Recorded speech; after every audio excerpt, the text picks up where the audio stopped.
আসসালামু আলাইকুম। আমি মফিজুর আছি আপনাদের সাথে। ইরাক, আফগানিস্তান, আপনি ভিয়েতনাম, পশ্চিমা যেগুলো দেশে আমেরিকা যুক্তরাষ্ট্র যখন হামলা করছে, তারা ব্যক্তিগতভাবে কিছুগুলা গোপনীয়তা অবলম্বন করছে।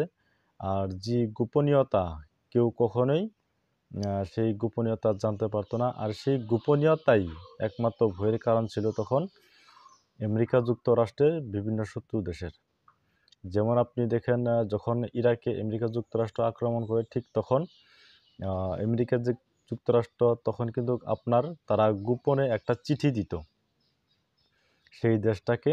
গোপনে একটা চিঠি দেয় সেই দেশটাকে সাবধান করত।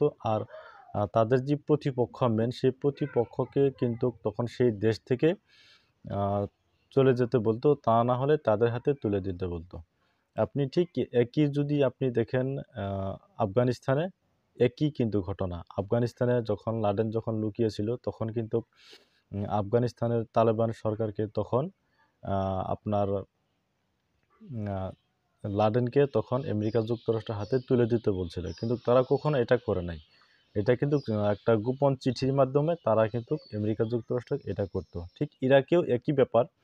তারা কিন্তু গোপনে চিঠি দিছিল যে সাদ্দামের পরিবার নিয়ে তারা যেন ইরাক থেকে চলে যায়, তেমন একটা বিষয় নিয়ে তারা একটা চিঠি দিয়েছিল। কিন্তু না শোনায় তখন কিন্তু আমেরিকা যুক্তরাষ্ট্র ইরাককে তখন আক্রমণ করে। ঠিক তেমনি তারা আফগানিস্তানও আক্রমণ করে।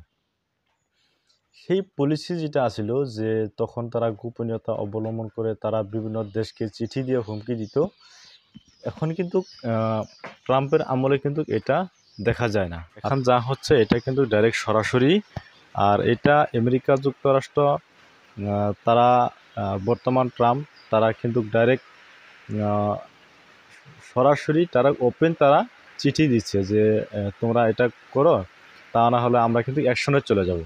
আপনি যদি অতীতের যদি প্রসঙ্গ যদি টানেন, এখানে কিন্তু মিল নেই। আমেরিকা যুক্তরাষ্ট্র ডোনাল্ড ট্রাম্প ইনি কিন্তু ইরানকে একটা চিঠি দিছে করে অলরেডি তারা বলছে। আর সেই চিঠিতে ইরানকে তারা সতর্ক করছে যে আগামী 2 মাসের মধ্যে তারা যদি পরমাণু ইস্যুতে যদি যুক্তরাষ্ট্রের সাথে যদি সমঝোতায় না যায়, তাহলে আমেরিকা যুক্তরাষ্ট্র কিন্তু ইরানকে আক্রমণ করবে। আর সেই গোপনীয়তা কিন্তু আগে যদিও ছিল, কিন্তু এখন বর্তমান সেটা আর দেখা যায় না। তারা কিন্তু সরাসরি বলছে। আর ইরান যেহেতু তারা চিঠি অলরেডি পাইছে, পাওয়ার পরেও আমেরিকা যুক্তরাষ্ট্র তারা কিন্তু সরাসরি সেটা মানা করে দিছে যে আমরা কোনো ধরনের চিঠি পাই নাই। কিন্তু আপনি এটা কিন্তু যদি একটু দেখা যায় যে এই ঘটনাটা ঘটার আসলে মূল কারণটা কি। আমেরিকা যুক্তরাষ্ট্র চিঠিটা দেওয়াটা কিন্তু সত্য, আর এই ঘটনাটা কিছুদিন আগে প্রকাশ করছে ইরান। আর সেই চিঠিটা আমেরিকা যুক্তরাষ্ট্র তারা কাতারের দোহার মাধ্যম দিয়া ইরানকে সেই চিঠিটাকে পাঠাইছে। আমি সেই চিঠিটার কি নমুনাটা আমি নিউজ লাইভে যে তথ্য প্রকাশ করছে সেটা আমি আপনাদেরকে প্রুফস্বরূপ আমি দিব। তো এই ছিল আমেরিকা যুক্তরাষ্ট্রের কূটকৌশল। আর ইরান আমেরিকা যুক্তরাষ্ট্র সেই কূটকৌশলকে এক প্রকারের তারা দূরে ছুঁড়ে মারছে বলে বলা যায়। কারণ চিঠিটা পাওয়ার পরেও আমেরিকা যুক্তরাষ্ট্র এমন কোনো হুমকি ধামকির তারা কোনো পাত্তাই দেয় নাই। আর সেই প্রস্তুতি স্বরূপে ইরান কিন্তু রাশিয়ার সঙ্গে চায়নার সঙ্গে তাদের যে একটা ওভার শক্তি, যেটা সেই ওভার শক্তিটার সাথে তারা কিন্তু গোপনে আলোচনা শুরু করে দিয়েছে। আর সেই আলোচনাটা অল্প কিছুদিন আগে ইরানের থেকে কয়েকজন উচ্চপদস্থ প্রতিনিধি তারা রাশিয়া চায়না একসঙ্গে তারা অলরেডি একটা তারা আলোচনায় বসেছিল। আর সেই আলোচনার থেকেই চীন রাশিয়ার সাথে তারা একটা বন্ধুত্ব আছে। সেই রাশিয়া আর চীন তারা নিজেরাই নিজেদের পক্ষ থেকে ইরানের পাশে থাকার একটা শক্তিশালী একটা ঘোষণা দিছে। আপনারা জানেন আমেরিকাকে তাদের যে নিষেধাজ্ঞা প্রত্যাহার করার জন্য চায়নার পক্ষ থেকে বলছে, রাশিয়ার পক্ষ থেকেও বলছে। কিন্তু এই যে একটা আপনার একটা থ্রেট, এটা দেওয়ার মূল কারণ হলো আমেরিকা যুক্তরাষ্ট্র ইরানকে হামলা করতে পারে।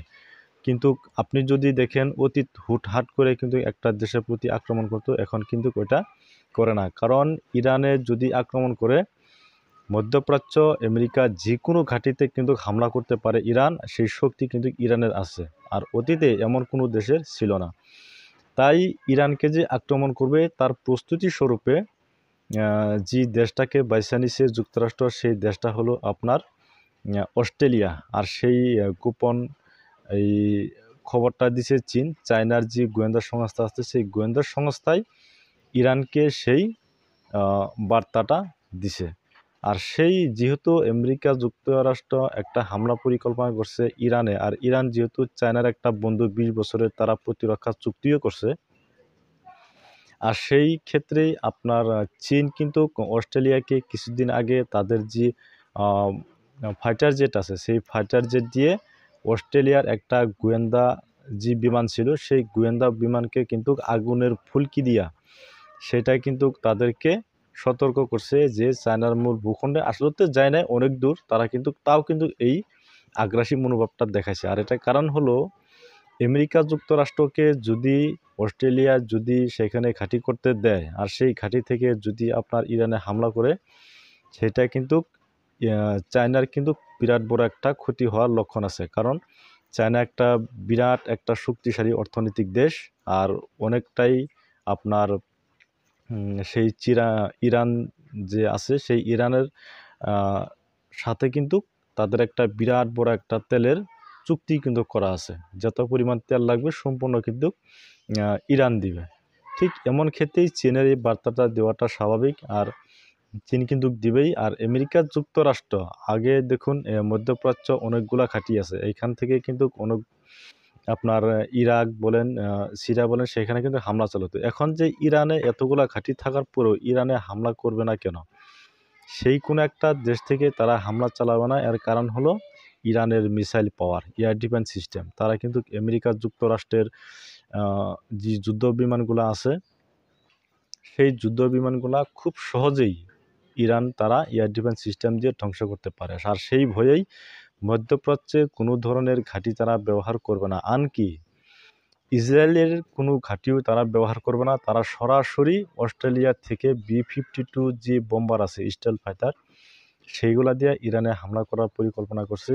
আর বর্তমান ইয়েমেনে যে হামলাগুলো হইতেছে এটাও কিন্তু অস্ট্রেলিয়া থেকে হামলা করার একটা আলোচনায় উঠে আইছে। আর ইরানে যদি এমনটা যদি হয়, সেই জন্যেই রাশিয়া আর চীন দুজনে মিলা অস্ট্রেলিয়ার একটা গোয়েন্দা বিমান আর অস্ট্রেলিয়ার যে নিজস্ব ভূখণ্ড আছে সেই ভূখণ্ড কিন্তু চীন নিজেই একটা মহড়া চালাইছে অরিজিনাল বোমা দিয়া। আর সেটা কিন্তু একটা প্রতিবাদ করছিল তারা, আপনারা সকলে জানেন। তো এই হলো আপনার আমেরিকা যুক্তরাষ্ট্রের যে একটা দুর্বলতা, সেই দুর্বলতা কিন্তু দিন দিন প্রকাশ পাইতেছে। তো দেখতে থাকেন, আগন্তুক যদি এমন কোনো ধরনের ভিডিও যদি আসে খুব তাড়াতাড়ি আপনাদেরকে দেওয়ার চেষ্টা করব। আর ততক্ষণ পর্যন্ত আমার চ্যানেলটাকে সাবস্ক্রাইব করে সাথেই থাকবেন।